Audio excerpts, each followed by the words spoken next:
Assalamu Walaikum. Hello friends, how are you?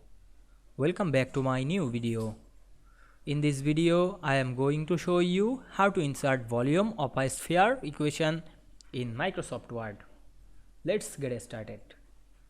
Firstly, we have to open our document. Now we want to insert volume of a sphere equation in this document. Go to the insert menu.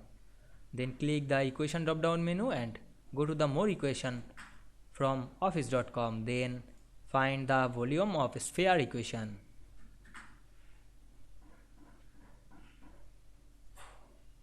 Here the volume of a sphere. Now we click to insert. Then we can see we insert the volume of a sphere equation very easily. You can edit this. Click the equation box and go to the design menu. Then add extra equation. Click the function and add function.